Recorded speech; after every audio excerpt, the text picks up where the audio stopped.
So guys, hello, let's talk about this. Chua, impeachment hearing versus BP Sara and accountability test, AMED 2028, Brexit bid. So ang pag-uusapan natin ngayon ay ang pananagutan sa gitna ng crisis na kinakaharap ng ating bansa. Ang punto dito, hindi porket mahal ang langis o may mga kaguluhan ay ititigil na natin ang paghanap ng hustisya o ng kalinawan. Ang crisis ay hindi lisensya para umabuso. Ito ay dapat maging daan para lalo tayong maging mapagmatiyag. Ayon kay Representative Jinky Gerbil, Luistro, ang kasalukuyang proceedings ay masusing sumusunod sa desisyon ng Supreme Court at hindi ito balagbag sa batas. Kung hindi, malinaw na ito ay pagsunod at pagtupad sa batas. Kahit nga ni Kong Joel Chua, ang impeachment ay isang test of fitness para sa isang leader. Kung hindi kayang harapin ang mga taong sa ilalim ng konstitusyon, paano pa kaya ang mamuno sa isang buong bansa?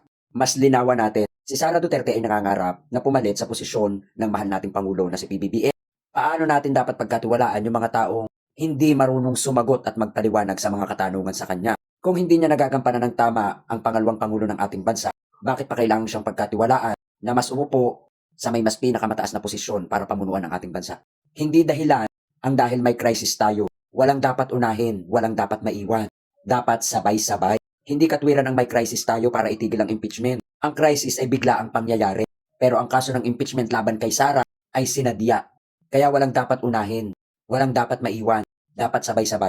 So ayan, magtataka kayo dahil paus ako, syempre. Singer yarn. So ayun, keep safe and God bless, maging malinaw ang lahat, dun tayo sa totoo.